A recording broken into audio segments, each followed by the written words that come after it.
el castillo en el cual mi criado había decidido penetrar, aun cuando fuese por la fuerza, antes que permitirme, hallándome gravemente herido, pasar una noche al raso. Era uno de esos grandes edificios, mezcla de melancolía y grandeza, que durante tanto tiempo han erguido su ceñuda frente, no tanto en la realidad como en la fantasía de Mr. Radcliffe. Según todas las apariencias, había sido temporalmente abandonado y en fecha muy reciente por su dueño. Nos instalamos en una de las habitaciones más reducidas y menos suntuosamente arregladas. Estaba situada en una apartada torre del castillo. Su decorado era rico, pero ajado y viejo. De sus paredes colgaban tapices y se adornaban con diversos y multiformes trofeos heráldicos, así como una insólita cantidad de pinturas modernas de gran viveza encuadradas en ricos marcos con arabescos de oro.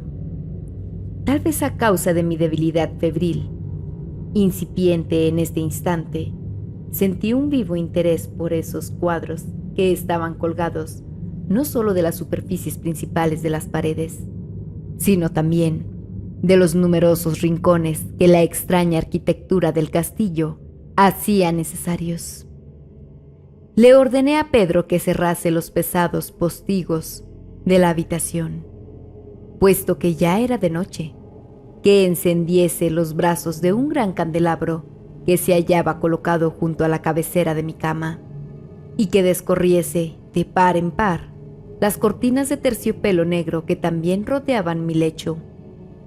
Deseaba que se hiciera todo aquello para que, al menos, si no llegaba a conciliar el sueño, pudiese distraerme alternativamente en la contemplación de aquellos cuadros y entregarme a la atenta lectura de un pequeño volumen que habíamos hallado sobre la almohada y que contenía la crítica y descripción de cada uno.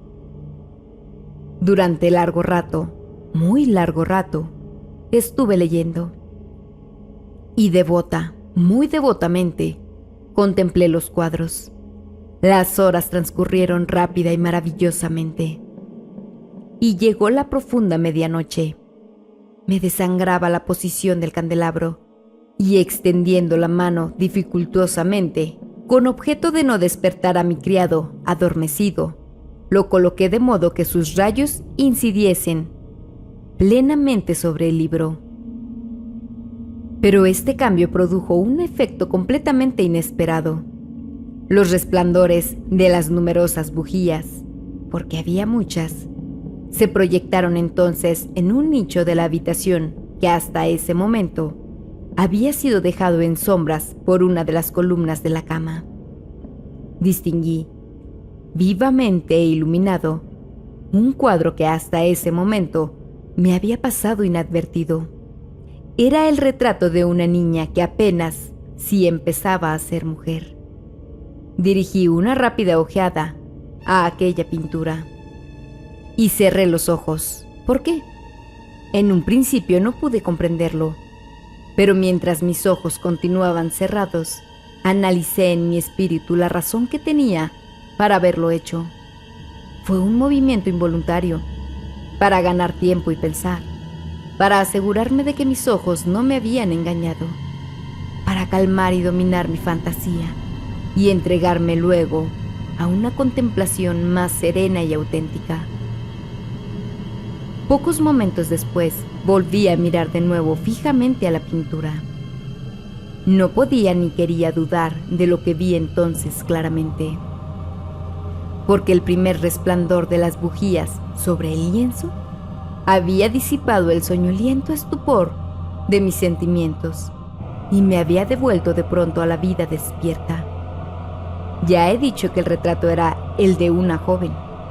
Se reducía a la cabeza y los hombros, pintados según esa técnica que suele llamarse estilo de vignette, al modo de las cabezas predilectas de Sully. El seno, los brazos e incluso los bucles de sus radiantes cabellos se confundían imperceptiblemente con la vaga pero profunda sombra que servía de fondo al conjunto. El marco era ovalado, magníficamente dorado y afiligranado con arabescos. Como obra de arte, no podía encontrarse nada más admirable que la pintura misma. Pero ni la factura de la obra, ni la inmoral belleza de aquel semblante podían haber sido lo que tan repentinamente y con tal vehemencia me había impresionado entonces, y menos aún que mi fantasía, conmovida en su duermevela, hubiese confundido aquella cabeza con la de un ser vivo.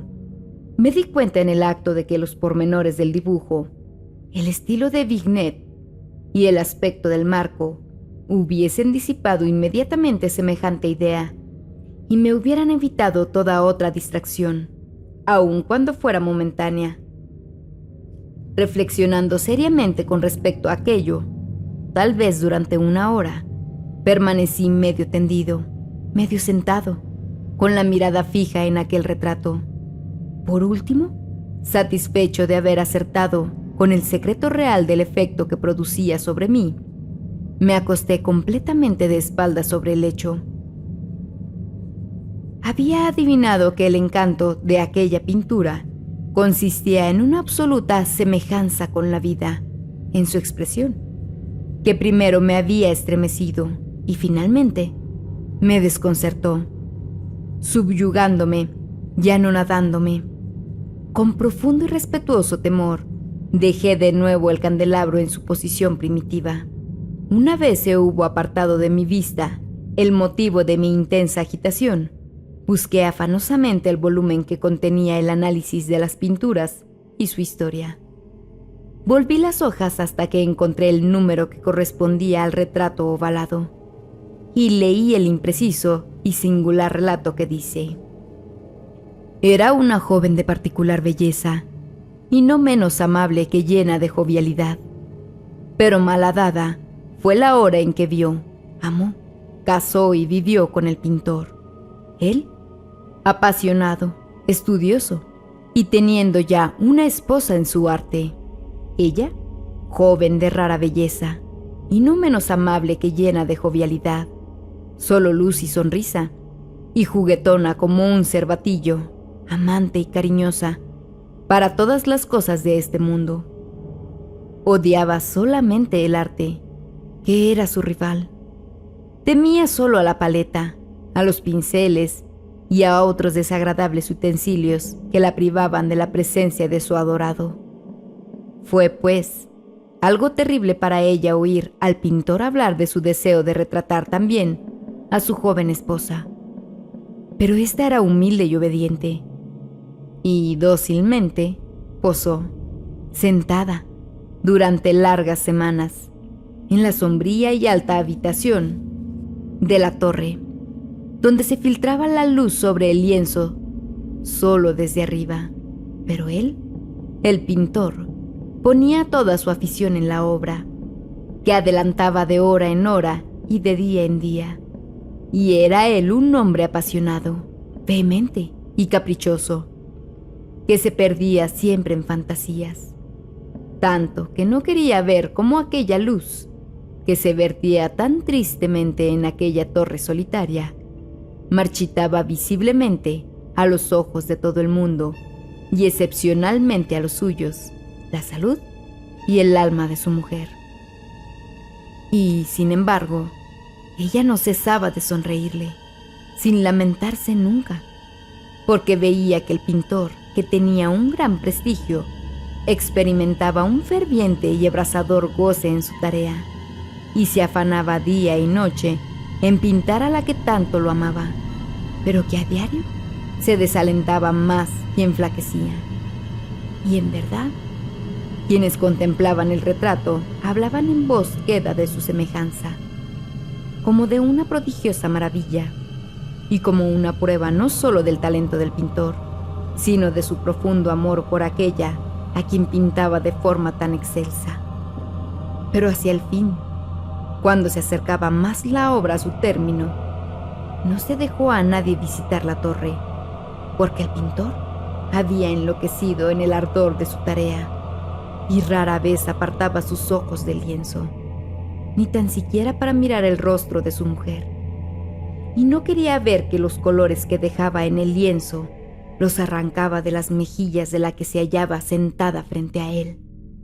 Y cuando hubieron transcurrido muchas semanas y muy poco quedaba por hacer, excepto un toque sobre los labios y una pincelada sobre los ojos, vaciló el espíritu de la mujer, como la llama que va a extinguirse en una lámpara, y el toque fue dado, y fue dada también la pincelada. Y por un instante se quedó extático el pintor ante la obra que acababa de realizar. Mas un momento después, cuando todavía lo contemplaba, se estremeció de horror, palideció y se quedó despavorido, y gritó en voz alta: «¡En verdad que es la vida misma!» Y volvió bruscamente los ojos hacia su amada. Estaba muerta.